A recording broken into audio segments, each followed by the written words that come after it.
I would like to introduce Hassan Abdulrazzak. Is an award-winning playwright and screenwriter.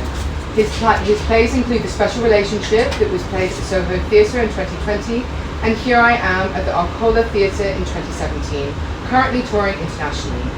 Love, Bombs and Apples, Arcola Theatre 2016, Golden Thread San Francisco 2018, Kennedy Center, Washington DC 2019. The Prophet, Gate Theatre 2012, and Baghdad Wedding, Soho Theatre 27, which is a book that we actually really wanted to have, but it's on print on demand now with Bloomsbury, which is very frustrating.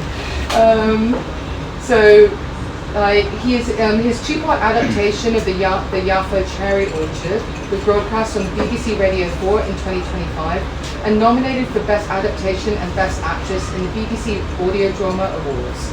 His short film, A Night in Bahram, won the Unsolicited Script Short Film Grant in 2022 and went on to win further awards following its release in 2023. He is a recipient of the George Devine, Mayor Whitworth and Pearson Theatre Awards, as well as the Arab British Centre Award for Culture.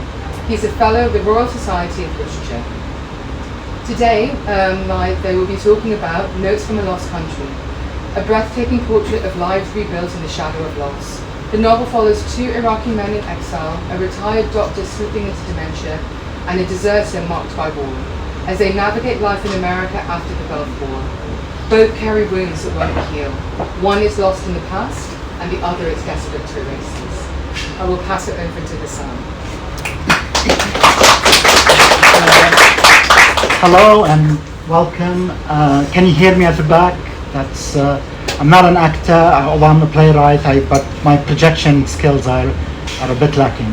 So if you don't hear me, just let me know. It's an honor really to be having this conversation with Sinan Antoon. Sinan is a literary hero of mine. I have followed his work. I also feel quite bad because this biography that was just said is quite longer than what I've written for Sinan, because part of being a writer is brevity. So I apologize, Sinan, if it's but for those of you who might not fully know, Sinan is a poet, novelist, translator, and scholar, born and raised in Baghdad before moving to the United States after the 1991 Gulf War.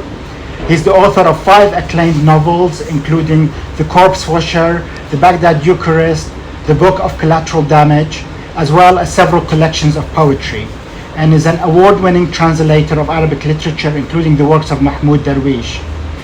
A leading voice in contemporary Arabic letters, his work has been widely translated and recognized internationally. He is Associate Professor at New York University's Gallatin School.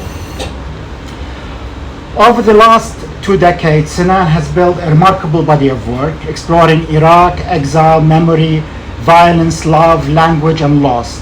His novels have become essential reading, not only for those interested in Iraq, but for anyone interested in how literature confronts catastrophe with depth and humanity.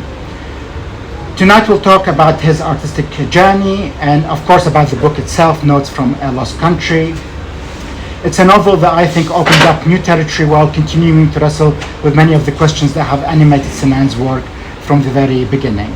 So please join me in welcoming Sinan Antoon.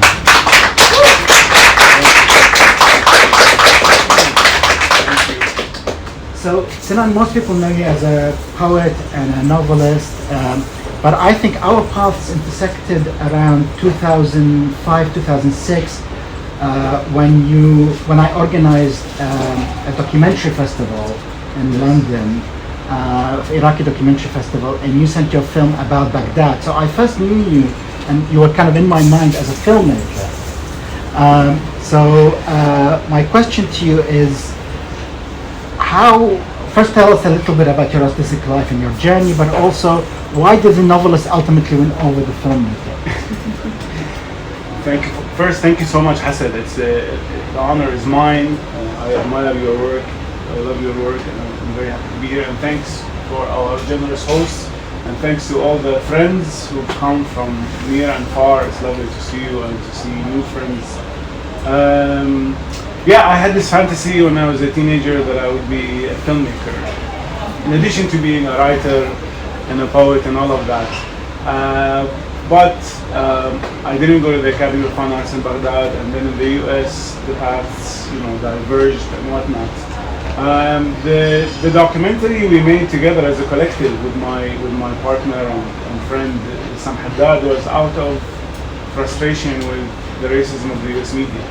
Ironically, we actually wanted to make a comedy about Arab Americans and their problems and their internal racism.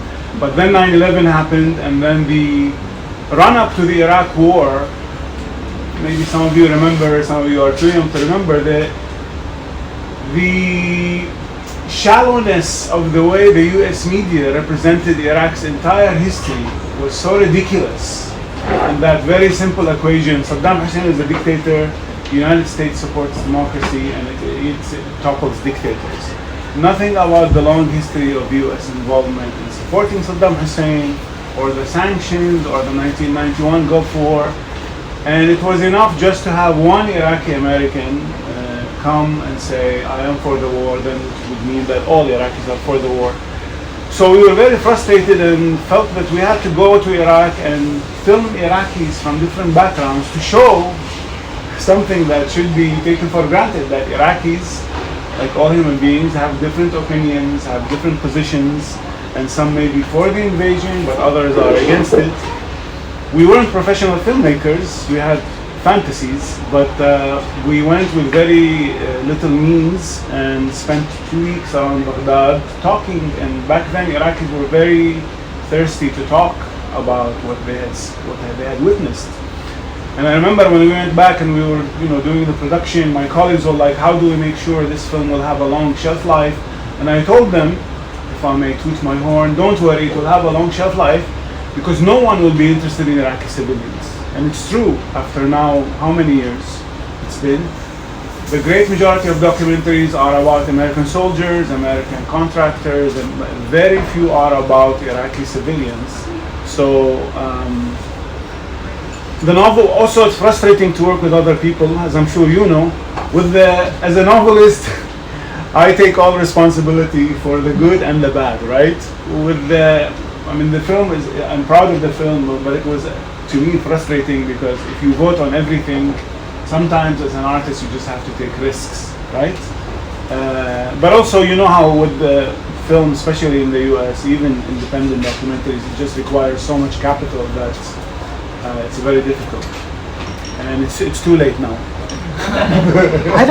I think in your novels there are these sort of cinematic moments. Yes. So I was wondering if you haven't quite left cinema behind, but there is. No, that's true. That's true. I've always been addicted to watching films, and to quote a friend of mine, he says in the first half of the 20th century, literature was exerting major influence on cinema, and in the second half of the 20th century, maybe it's a bit too rigid, it's the other way around. I mean, we see that actually, but definitely, and to me, a lot of the scenes in these novels start out as visual landscapes that I think about and imagine and then write down. But yeah, definitely.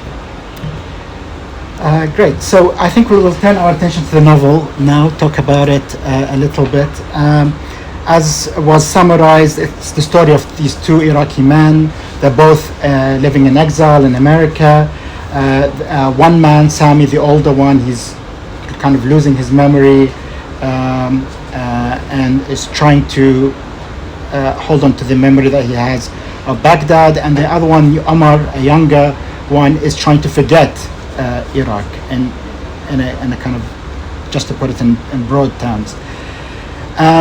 And I was really intrigued by the English title of the novel, Notes from a Lost Country, because it kind of it looks like on the surface it's a very simple title, but actually there are a lot of layers to it, because notes, you can think of sort of dispatches, but there's also notes, music is in the novel. And maybe if we get a chance, we'll talk about the music and the poetry. Oh, wonderful, family members. Hello. Hello. They come for you or for me? I think they've come definitely for you. So what I wanted to yeah, so the title has notes, can also be music, and of course the lost country can also have this double meaning, which Yes. is a country that somebody has literally sort of lost, but also a country that is itself lost. And also you play with the notion of the country as a homeland and what that means. And I'll ask you now to read these two extracts that deal with the theme of homeland from the novel. If you may, and if you, Sure. First, I want to say I want to credit the editor from Saqi for choosing this title, because the original title in Arabic is Khuzama, but somehow Khuzama has a completely different resonance in Arabic. Lavender in English somehow is just a bit too bland. So the American publisher and the British publisher both said that the title should be so. Actually, Elizabeth chose the title, which I liked a lot. In the English, the American edition is called Of Loss and Lavender, but notes this works perfectly because of the music aspect. But I'll read the two excerpts about Watan, which is Omar's problem, who has a severed ear and has known nothing but pain from Iraq. So for him, we'll see how he feels. Homeland. How many times had he read or heard this word? In patriotic songs and poems he had to memorize in school, in newscasts, statements, and screeching speeches. He never understood, nor will he ever understand what it means. A worn-out word whose real meaning, if it has one, is antithetical to what they scream about in those songs, poems, and slogans. He once saw Saadun Hammadi, one of the big wigs of the Iraqi regime, pontificating on TV. Homeland was an attachment one has to a place, he said. What attachment? Maybe he meant being attached to a gallows rope. Omar yearned to flee that place, to cut the rope, and he had finally fulfilled that desire. Homeland, what homeland when you don't own a thing or a foot in it, not even your own body that was formed in your mother's womb. The government owns your body. Being so generous, it allows you to live in it. But like any greedy owner, it does whatever it wants with your body whenever it feels like it. Throws it along with hundreds of thousands into the flames of lost wars. It deprives it of food to fatten itself and its own. If you object or violate its unjust laws, one of its rabid dogs will bite you and snatch one of your body parts. It will mark your body with its insignia if you dare to violate its arbitrary laws. That is if you are fortunate enough not to be buried in an unmarked grave in the desert so that your family can never visit you. Thank you for that. I wanted to ask, you grew up in Iraq under dictatorship, and you wrote your first novel, Jam, which also dealt with that theme. But subsequent novels dealt more with post-2003. But in this novel, you've kind of returned back to that subject of dictatorship in a big way. So what prompted that return? What prompted that re-examination of that particular past? I mean, it's the primary debates and discussion amongst Iraqis inside or outside, which happens in a lot of societies after dictatorship or war, is this problematic but inevitable discussion, which period was best. And I think part of it is actually produced by the rhetoric of the United States, of this notion that there is either dictatorship or invasion and occupation, as if there is nothing in between. But also, sadly, being old enough to remember how people's notion of what actually happened changes, and how people have this problematic, counterproductive nostalgia to a past that did not exist. But more importantly, how any golden era, quote unquote, in any country was a golden era for a certain class of people, for a certain group of people, and there are others who never really had access or never really saw that world that people speak of. It even happens now in Egypt and elsewhere in the way people speak of monarchies. I'm sure we're all familiar from social media, showing a few pictures of how the 2% lived, and as if everyone lived that. But in Iraq it becomes very problematic because there is a complete erasure and there is a collective amnesia And much of it has to do with that the 2003, post-2003 regime did not have any policy of actual organizing of memory, of collective memory. And they are so corrupt and so horrendous. Yesterday we were saying no one ever thought that anyone could be worse than Saddam Hussein's regime in terms of mismanagement.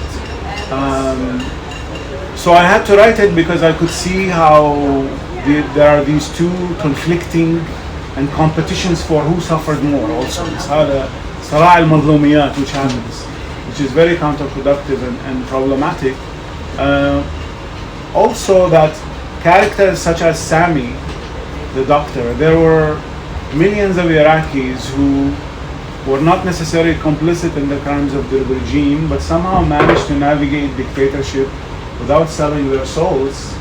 But they can't all be labeled as Ba'athists, which is also part of the problem of the post-2003. There were these categories into people who were put in, and we've seen in Iraq how, and now in Syria actually, how actually the old criminals reinvent themselves and benefit from the new regime. So one example I always mention, the heads of the Iraqi Union of Writers now are people who wrote poems for Saddam Hussein. And now they are chastising those of us who lived abroad who did not write poems for Saddam Hussein. Yeah, but I mean, why did I say all of this? I just said just the silent suffering of these millions of people on both sides. Someone like Sami who just had a manageable, good life where there is peace in his own household, but then all gets shattered. And millions like Omar who, you know, suffered economically and otherwise throughout the years of the dictatorship, and but also, you know, had damaged bodies and psyches. I will ask you specifically about the characters in a minute, but I wanted to ask, there is a shift that has happened in your novels from novels that were set in Iraq, particularly I'm thinking of The Corpse Washer, وحدها شجرة الرمان in Arabic, which were sort of set almost entirely in Iraq, and then the later novels like The Book of Collateral Damage, which was translated by Jonathan Wright, who's here with us today, that was between Iraq and America, and this last novel is mainly set in America with flashbacks to Iraq. And so the question is, how has tackling America as a country made you see Iraq differently, if at all? I mean, that's a great question, but it's a tough one. I mean, for the longest time, I always asked by Arab journalists, why do you keep writing about Iraq? Why don't you write about the US? And first of all, I didn't want to just do the usual, grateful immigrant novel or whatever, but also writing about a place. I mean, there are so many writers who just arrive and after 6 months they write a novel about, I don't know, Helsinki or someone. You have to understand the culture of a place and its depth before writing about it, but also, everyone wants to write something that's different, but I wanted to write something about the complexity of the US, also seen from the perspective of marginal characters, like you see, like the Hispanics, the Mexicans, or someone like Omar, who is not your typical immigrant, climbing the social ladder and succeeding like so many, because even in the US itself, but a lot of Arabs, the way they see US, they think it's the country where you go and fulfill your dreams. But of course, some fulfill dreams, but for some, which I've seen in the 35 years I've lived, people who work really hard for 30 years and barely make it. So I wanted to speak to those, someone like Omar, for whom, specifically how one's class background in their home country continues to overdetermine the maximum of what they can achieve. But I'm going to return to novels set completely in Iraq. Okay. I don't know if I answered your question. You can challenge me and tell me. Well, I wanted to maybe I'll follow up about Omar, because I think I was a bit surprised by the novel, because you are in your articles, completely scathing about the United States, both what it does internally and externally. And in your earlier novels, you were quite scathing. But I felt in this novel that that was more muted a little bit, and I felt that Omar still made, did kind of achieve a status and did kind of progress. So my related question to that is that Sinan the writer sort of suppressing Sinan the polemicist?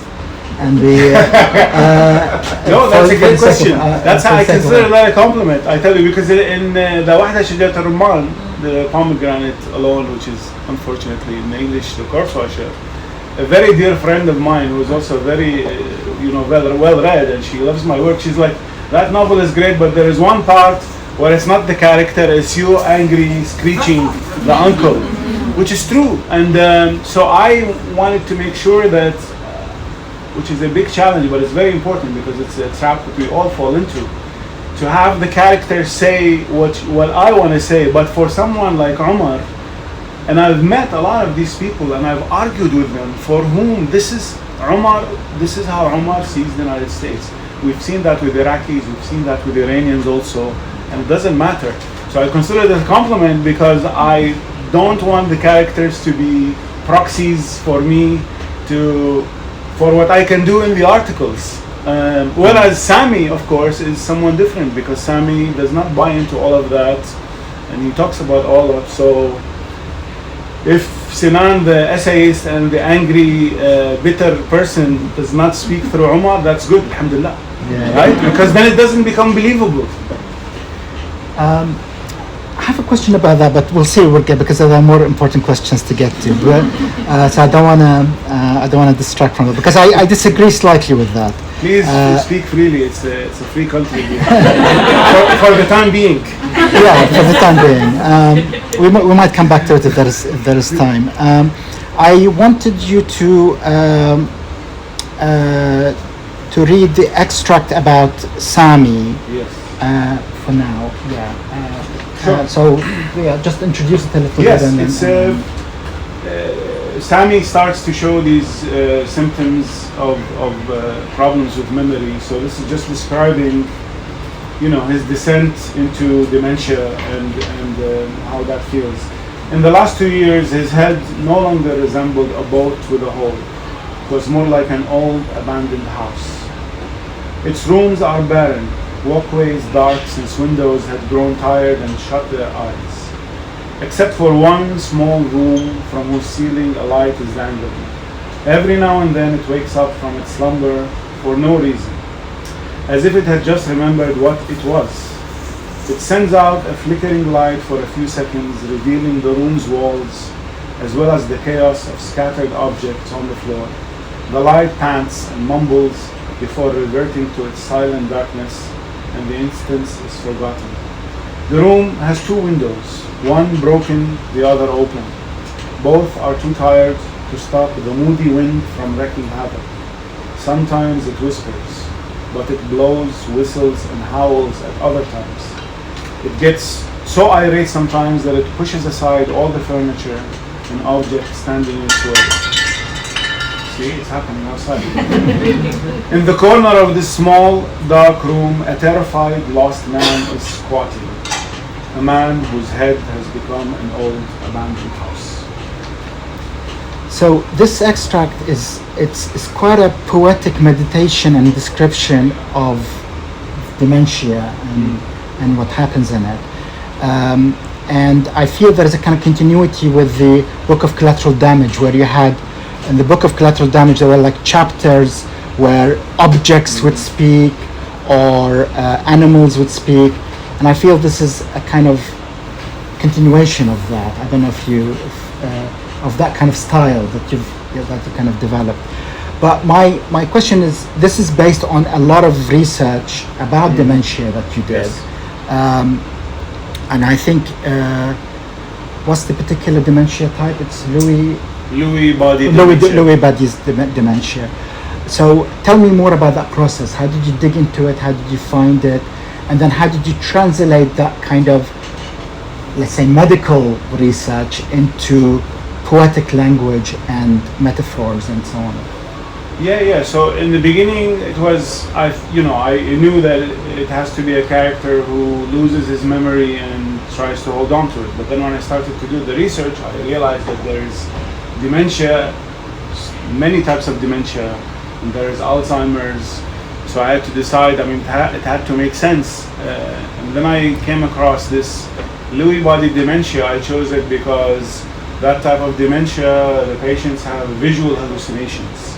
So they begin to see very elaborate poetic things that no one else sees them. So I thought this is perfect for me because I like this, this collage aspect and kind of having short, especially with characters that either have psychotic problems like Wadud and Fihris, or this, whereby the problem of dementia or the problem of psychosis wouldn't want to represent it in any linear way. It has to be in kind of an episodic in images. So that worked perfectly, but I had to, just to be on firm ground as always, I had to do a lot of research. So I watched a lot of the videos and YouTubes of people whose parents were suffering from dementia, and they, to help others, they would record what happens every day. And and it's quite horrifying, of course, the loss of memory. But it worked very well, and I like this also. These parts in the novel perhaps allow the poet to come out within the novel itself, because a lot of these chapters could be prose poems, standalone on their own. But this is for me the best way to show the interiority of what it means to have dementia, because there is utter loneliness in that. And you're not satisfied by my answers. No, I am. No, it's good. This is what I kind of wanted to. I'm interested. I mean, my day job is a scientist, so I was interested in that aspect of the novel of taking something that has a sort of scientific nature and translating it into something that's poetic. So I appreciated that in the novel. We'll now turn to Omar, who's the second character and probably one could argue the major character of the novel. He's kind of the dramatic engine of the story. He's somebody who's deserted the Iraqi army and was severely and visibly punished for it. And he carries the scars of the Saddam years, both physically and mentally. And for me, I felt after reading the novel, like I really got to know Omar. Like he felt so three-dimensional and so real. Like I could picture his psychology and so on. And yet, of probably all of your characters from your novels, he's quite different. He's pretty much very working class, and I know you've had working class characters in the past, but they were aspiring to be artists, or they were aspiring to be writers, or and then your other characters were more kind of middle class. But here you kind of capture somebody who's quite different from you on paper. So what made you choose him as a central protagonist, and how did you go about discovering him layer by layer? Yeah, I mean, I as much as possible, if it works with the novel, there's a problem. I don't want to generalize, but I think in a lot of Arab novels, but even in the US, there's very few novels are about actual working class people. I think we have a global problem and phenomenon is that people, to be humanized, you have to be middle class, so people can relate to you, right? But it serves the purpose of the novel that the character has to be working class, because I've seen these people, not just from Iraq, but from other parts of the world, as I said, who come to the US and work 18 hours a day for 40 years, and they never become middle class because it's impossible. There is another important thing which I'm sure you caught, is that the name Umar is intentional, because the other problem of the epistemic violence of the post-2003 Iraq is this notion that, Iraq has always been sectarian and the Iraqi regime was a Sunni regime. I intentionally chose Umar so that the reader would understand that actually the victims of the Iraqi regime were Sunni and Shia and Christian and Kurdish. So, but it serves the purpose of the novel. because Umar would be the contrast to Sami, and Umar would be the perfect illustration of someone for whom homeland had no meaning, but also the American so-called dream never really materializes that much. And when it begins to materialize, maybe it's struck back, and then there is 9/11 and all of that, and so he had to be working class. Maybe if you read the last extract, which is about Sure. through Umar's point of view. Yeah, so Umar first goes to Detroit, where they sent him as a refugee, but even in Detroit he's alienated for two reasons, because of the different types of refugees that are there. There are the middle class Iraqis who left 10 or 20 years ago, and for whom Iraq is these songs at weddings and nostalgia, again, something that Umar feels very foreign to. On the other hand, there are Iraqi refugees who came from Saudi Arabia. In 1991, there was an uprising in southern Iraq against the Iraqi regime, and it was crushed by the Iraqi regime with the help of the United States, and thousands fled to Saudi Arabia to refugee camps where they were so badly mistreated that some of them went back to Iraq. But a lot of them became refugees in the US, but also Umar feels alienated because it's all unspoken, but they are refugees because they fought a regime, whereas they look at him as someone who, he deserted the army and didn't fight. Also, he's alienated by all the Arabs who love Saddam Hussein for no obvious reason. So he asks the person who helped him come to the US to go somewhere where there are no Arabs and no Muslims, so that he doesn't have to face any of the questions. And I'm not giving it away too much. On the way to New Jersey, he stops at a Burger King, and one of the people selling the burgers, his name is Umar, so he thinks he's Arab. So he tells him, "Where are you from?" The guy says, "No, I'm Puerto Rican." So then Umar thinks, this is the solution for me, I will become Puerto Rican.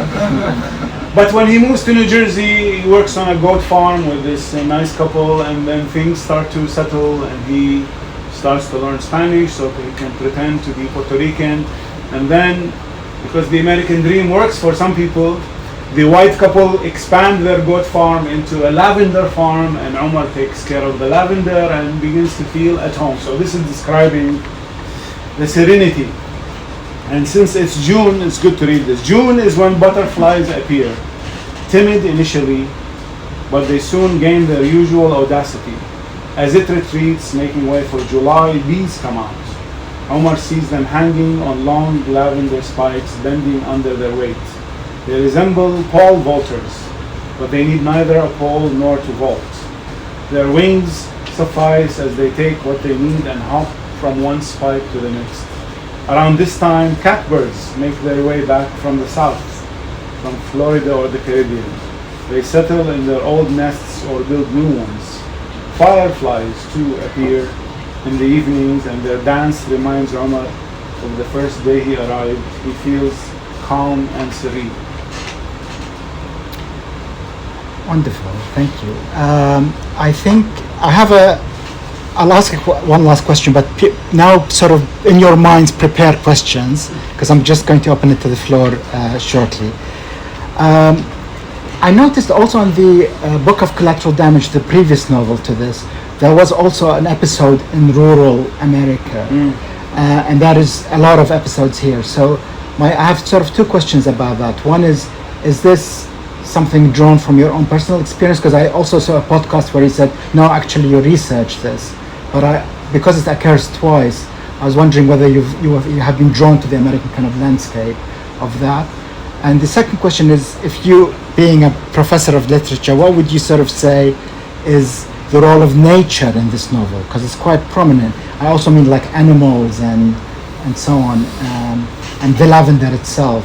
How does it work in terms of the structure of the novel? And I mean, a lot of things in the novel have this antithetical meaning. They mean, just like Iraq means one thing to Omar and something different to Sami, the lavender plays a different role in that. For, as we have seen from this excerpt, for Omar, it's the feeling almost at home in a place and becoming used to the rhythms and the season and the landscape. Lavender has a different meaning for Sami because it ends up being one of the few things that still links him to a certain scent in his own past. But I had to do a lot of research. I had to drive all the way to these goat farms, and I had to follow a couple of Instagram accounts. No, because Omar starts to work on a goat farm, and there is a very specific, rigorous daily ritual of how to clean the goats. So I was joking that I used to joke and say if I get fired, I'll work as a corpse washer. Now I say if I get fired, I can go work on a goat farm. You're improving. But it turns out goats are very therapeutic, actually. But no, I mean I've matured and grown to appreciate what nature gives us, especially in this crazy world. It's because our ancestors for thousands of years were with trees and birds, not with concrete and plastic. So I mean, I try really hard to inhabit the character and only put what would make sense for that character, right? So it took a lot of work and maneuvering also to make the connections between Omar and Sami and make sure that they work, right? Yeah, I don't know if I answered your question. Nature, I mean, I read something very smart the other day, is that those of us who live in the cities, we think that nature is also somewhere out there, but it's everywhere, right? In these little gardens, in these parks, and how the animals are always adapting and acclimating to our continuous invasion. Also, it would only make sense for Omar, who doesn't have a college degree, who, that's the only job he could find, is not in the city. Also, the other important aspect is that he is ashamed of, I should have said that he goes to, are there any Syrians in the audience? No. Okay, Mumtaz. Yes, Beiruz. No, so he goes to also New Jersey because his first shock in the US is that the US healthcare system is not going to pay for plastic surgery. But a Syrian doctor offers to do the surgery for him for cost only, so that's why he goes to New Jersey. But also it's because until he restores his ear, he doesn't want to be also in an urban landscape where people keep looking at him, whereas in the countryside you don't meet that many people. And then he says that goats and other animals are much kinder than humans because they don't judge you by your look. There's this intimacy that he has with the goats. There's a beautiful passage where he sort of envies the goat for yes, its, because it has very long ears. I had to do a lot of research on what kind of goats also, because there are so many different types of goats. Wonderful. So I'm now going to open it up. I mean, I have tons more questions, but I'll also take some if people are wanting to ask from the floor. Yeah, please go ahead, Arij. I was going to say thank you for encapsulating the complexities. I haven't read the book yet. Well, I'm trying to sell it to you. You're doing really well. It's quite refreshing for me as an Iraqi for someone to encapsulate the complexities of the Iraqi character, the Iraqi situation, and this kind of binary attitude that we apply to ourselves. You have to do this or that.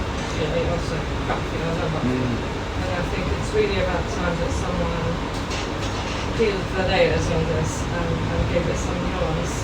My question is probably very typical, and you've probably heard it before. You write in Arabic, right? Mm-hmm. Your original.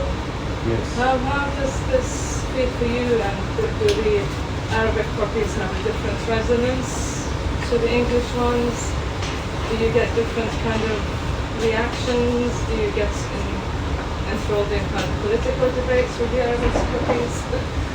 I always find that fascinating. I don't know why. No, that's a great question. I mean, don't get me wrong. If someone of Arab or other heritage who can only write in English, some people can understand in English. But I've noticed that the language we are different persons in terms of the language we use. I noticed that in English, because I was trained as an academic, I'm more academic, and because Arabic is my first language, I just I'm more at home. But more importantly, like all of us in the beginning, of course, everyone wants to be read by everyone in the world. But then you come to realize the political economy of world literature and what type of narratives publishers in the global north want, especially from those of us who come from the global south or who write about the global south. And the responses I get from Iraqi readers and readers in the Arab world, not to take away from foreigners, but for them, these novels are, not just works of fiction. They're more visceral, because all of these countries are countries where the access to actual history or collective memory is severely constrained, and there is so much censorship. And in Iraq in particular, because we had 30 years of dictatorship where there was so much censorship that we had hundreds of novels written about, a mother dancing when her son comes back in a coffin.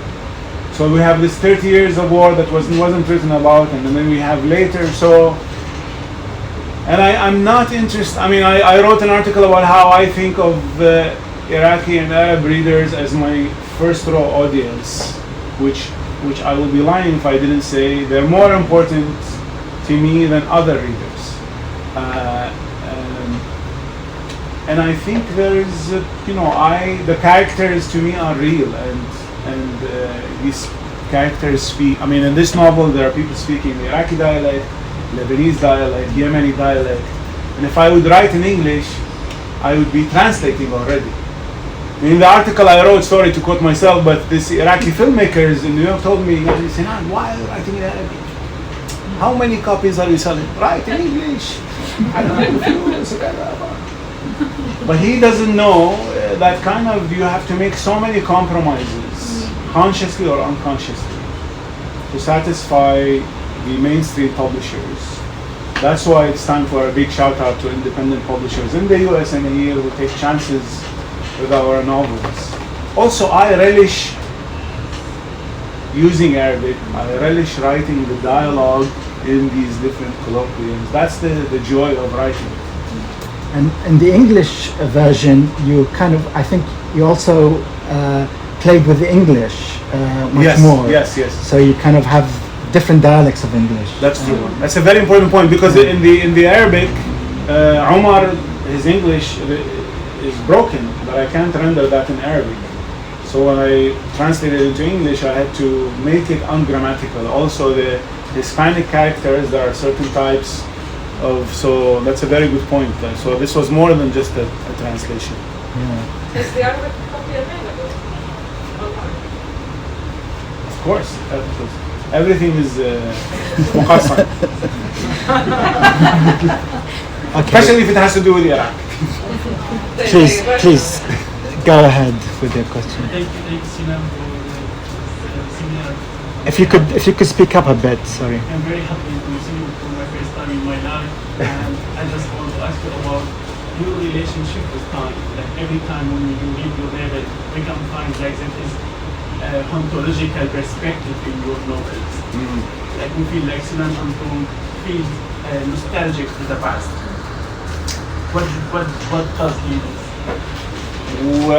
I will quote the great Iraqi poet Sa'd Yusuf, who lived after 2003 in this country and died a few years ago, who wrote a great poem called "Ayyuhadha al-Haninu ya aduwi," nostalgia my enemy, because for him was like nostalgia might actually become problematic for artists and writers living abroad, because they fall into the trap of romanticizing, especially these countries that live under dictatorship and all of that. But a critic whose name I forgot made the distinction between two types of nostalgia: reflective nostalgia and restorative nostalgia. Restorative nostalgia is problematic because you cannot restore the past, and oftentimes, as we mentioned, the example of people speaking about the monarchy in Egypt or in Iraq or about Iran, memory changes. We edit our memories, so restoring that thing that never really existed. But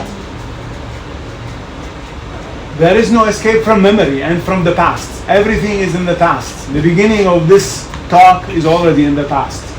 And the past is mobilized by societies and regimes to dictate the present and the future, and individually also one has to reflect on their past. So hauntology, because the ghosts of the past, whether in Iraq or in the US or in Europe or in Palestine, will continue to be there. And my favorite poet, Mahmoud Darwish, has the ghost actually is a very important theme in a lot of his poetry. And Sargon Bolus, my other very favorite poet, in the writings after 2003, ghosts begin to appear. The reason why Sami and Umar are here, and in Ya Maryam there is Yusuf and Maha, is because someone's nostalgia, unfortunately, denies the suffering of someone else. So we cannot afford to be nostalgic without some punctuation mark or some box, and so on and so forth. Please go ahead. Thank you, Sinan. Thank you, Hassan. Actually, I read the novel in Hassan. Barakallah. It's brilliant. And it wasn't online. I wrote it from. You made my publisher rich. And I think that the title Hassan is brilliant. And it's a shame that it's not translated. Thank you. Because Kusama is also the center of Kusama. Yes. Is kind of a ghost across Yes. the novel, because the scent of it has been with Sammy all the way, and then it came back in Omar's life. And actually, that scent made them meet each other. You're giving it away to the others. But I think it captures a lot. Yes. Another takeaway from the novel is this struggle between memories. So Sammy is trying to hang on with his memory, which goes away, while Omar is trying to escape and run away from the two moments. I think it's also, I don't know, I don't think you can tell us more about the two moments where these characters met. One in Baghdad. Yes. And 1 year later in the States. What does that mean? Do you remember what? The last question. When do you feel that the characters are self-censored? Self-censored? Yes. It's not. Oh, okay, no, that's good. By the way, I asked the American publisher to keep it as it is, Khuzama, but of course they said no. Same thing with Faris. They're like, no, we have to. From the last one, I don't feel that in this novel the characters are not censored because there's their internal monologue when no one is listening to them. But Omar always reflects on what he's saying and how people are looking at him and all of that. It's in the first novel, Ijam, there's more censorship, but also play on censorship because the prisoner is writing in Arabic without dots and knowing that someone might read what he's writing, but there are all these wordplay that confuses them. So I don't think there is self-censorship. About how they met, I mean, again, you're forcing me to toot my horn, but it took a long time to find out a way to make it all believable and realistic and not something, because, you know, it happens a lot. We joke in the Arab world about Egyptian films or Indian films where somehow the character يجي ويلتقي وكذا. It had to make sense. But I should say that this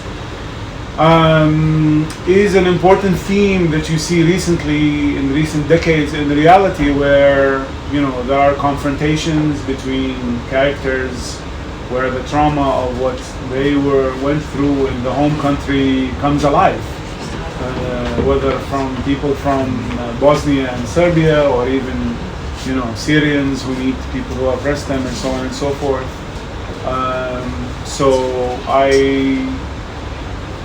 I blame myself for taking too long to write these novels, but sometimes it's good because you go back to it and you make sure that these things make sense and are realistic, and so I'm happy that you have to read the novel to see what happens. Please go ahead. So thank you very much. I guess I'm kind of following up from the question about the title. I was surprised, to be honest, that there is an Arabic title, US title, and then UK title.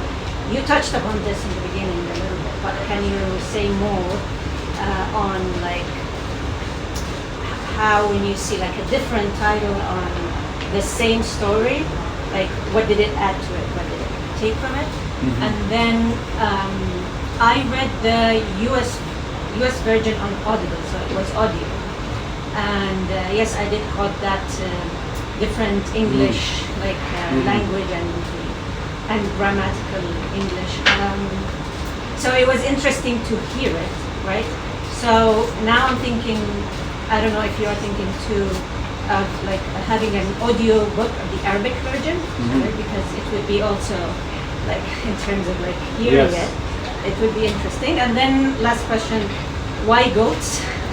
Because I remember myself, so I was listening to the audiobook while I was trying to sleep. I have insomnia, so I usually listen to audiobooks. Me Then too. Right? But then I found myself like taking out my iPhone and Googling goats, a different type of goats, and you mentioned the Somali is the best. And so it was interesting. I learned a little bit about that, but why goats? Sure. So about the title, I mean, Khuzama, as you said, in Arabic, it just has this poetic resonance. And when the US publisher said that lavender sounds so bland, I mean, in the beginning, of course, I resisted, but then I realized it's true because lavender is everywhere in the US and everything. Lavender tea, lavender cookies, lavender masks for sleeping, and just the title lavender would sound different. So I suggested of loss and lavender because that would keep lavender and would speak about loss. With the UK publisher, they said that lavender has a different resonance on this side of the pond, that it evokes old people and cottages or something like that. So at the beginning I resisted again, but it kind of made sense because I did my own research. But then the title that they suggested, I don't think it changes that much in a way. Why goats? Because I love goat cheese. No, I'm kidding. I was looking, I was doing research about people who leave the city because the city is too traumatic for them. So I actually found that first I wanted Umar to go to New York and Brooklyn so that he would meet Sani. But then I found that there is this couple whose son is autistic. And so they leave their jobs in New York and buy this farm outside because the goats because the sun outside of an urban environment would be much more healthy for him. And the goats are actually used in therapy with a lot of people because they're very social and playful and so on and so forth. And so I started doing research about that farm and then visited that farm and then had in mind that farm also because why not? It would be either goats or I don't think it would work in a pig farm, right? Or kind of cows are not that poetic, so this would be more exciting for me. Horses. And there are horses in Morocco as well. But I'm an insomniac too, and I listen to audiobooks, which is very strange because then I fall asleep. So the next time it's interesting because I'm discovering all these parts in the novel, and I'm reading what's her name, this novel which is 17 hours long, the one Desai. No, they don't. Yeah. And the audio, the Arabic audio, are you thinking of? They're making out official Arabic audios, but some Iraqi guy went out of his own initiative and recorded all of Wahda Shajat al-Rumman and it's on YouTube. And he kept all the curse words. It's a great compliment, but that doesn't do much for the bank account. Yeah. Please. Yeah. Hi, Sinan. Thank you for this wonderful event. You just mentioned that you listen to audiobooks as you sleep, and I'm wondering what are your favorite sort of Iraqi or Arab authors writing at the moment? You just do kind of inspired. One of them is sitting in the audience. Asma Azaiza, no, I was a great poet and a great book of memoirs, but I don't know if it's available in audiobook. No, a lot of I'm more partial to poetry, so I keep reading, young poets, but also Mahmoud Darwish, Saad Yusuf, and others. But recently, I've also discovered a lot of really great novels. Despite all the problems in the Arab world that you're all familiar with, and everyone says that there's a lot of creativity and a lot of people writing. Recently I read this Beit al Gaz by Noura Nagi, a very good novel actually, that's something very important. And a lot of other novels I like. Najwa Barakat, who's not from the young generation, but it's just the writing that's so beautiful and touches on all of these issues. So I'll give you more names later. ما بدنا الناس بيزعلوا. What do you think of Frankenstein Baghdad?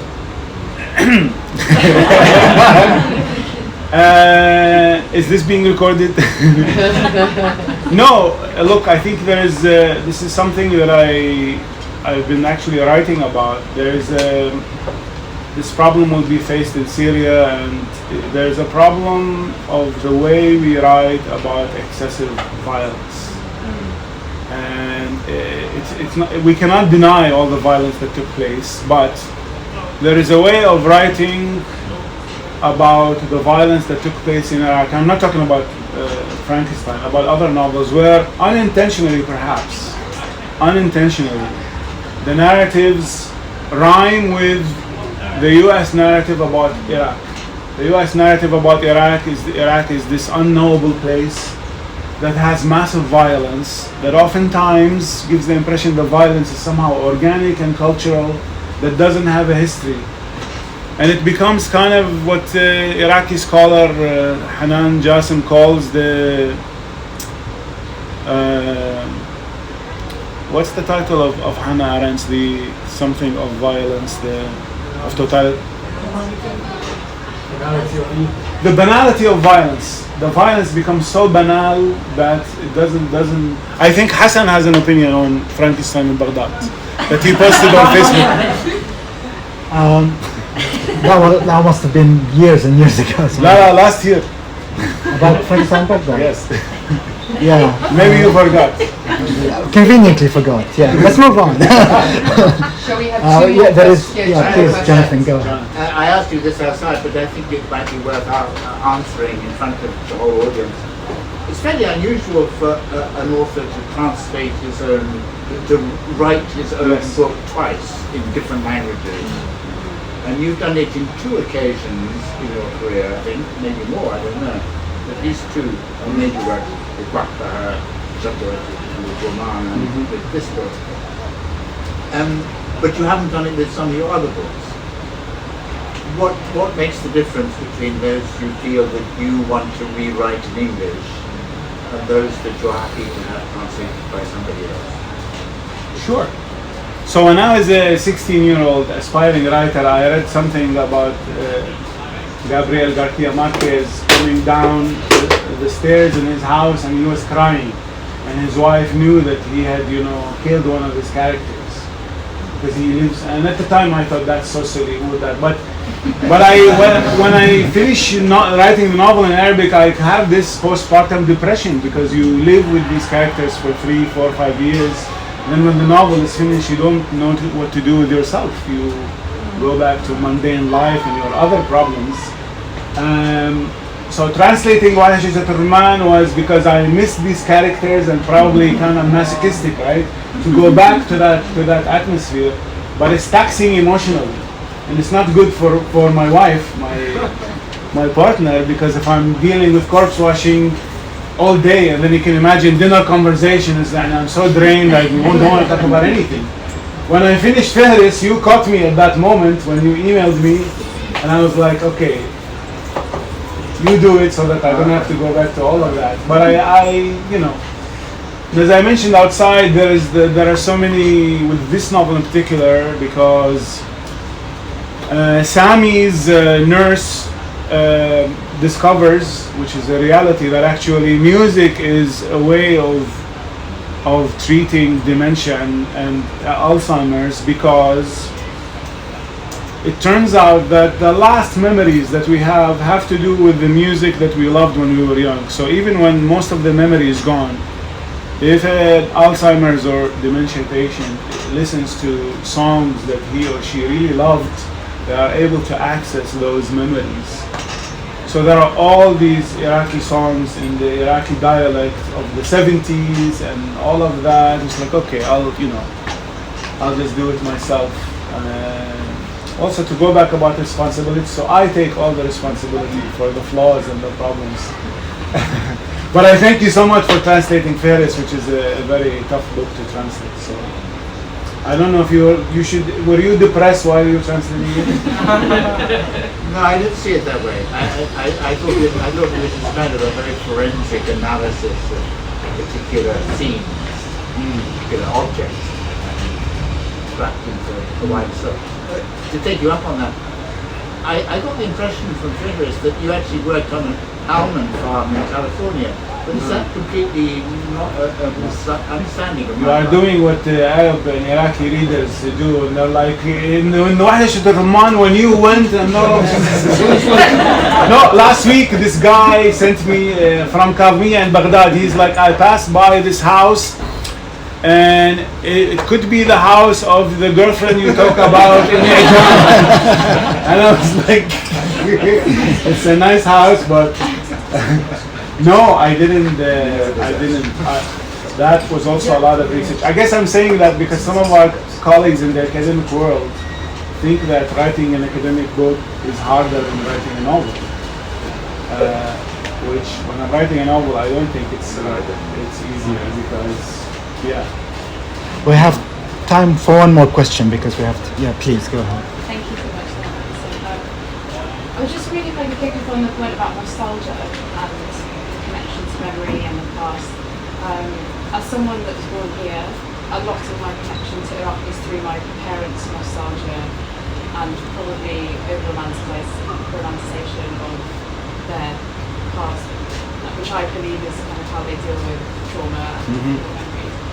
I was just wondering how you think, as sort of second generation, we can like responsibly connect with that without denying others' pain, as you said, and is that important, and how to connect. No, that's a great question, and read history or watch documentaries, and just it's completely understandable. For what I quoted, I completely understand. It's only natural to be nostalgic and to long. I think nostalgia, in Arabic we have haneen, and I don't think nostalgia captures haneen. And it's an old genre, even in Arabic literature, haneen ila al-awtan, because it's only normal. But I think just acknowledging the inevitability of nostalgia for certain people and generations, but also providing for oneself some context as to what are they editing out unconsciously out of that. And so reading a bit of history and knowing more about that period and so on and so forth. So I don't want to traumatize people and think that it's bad to be nostalgic. I just think it's very interesting. I think Arabs in general are nostalgic people. I'm not entirely sure about that because this country is in the grip of nostalgia, which is fueling the far right and the right in general. That's bad nostalgia. Well, so I don't think it's unique to Arabs. I think it's. And I would say also talk to other people. Outside society. Or perhaps against these, but then perhaps there's something more in the Mediterranean and the global South that is more. There is a longer history, an archive of nostalgia and longing, and I'm reminded of a line by Mahmoud Darwish who says, "La budda min sha'ir farisi bihadha al-hanin." This longing calls for a Persian poet. I think perfect note to end on. Thank you so much. Thank you, Sinan.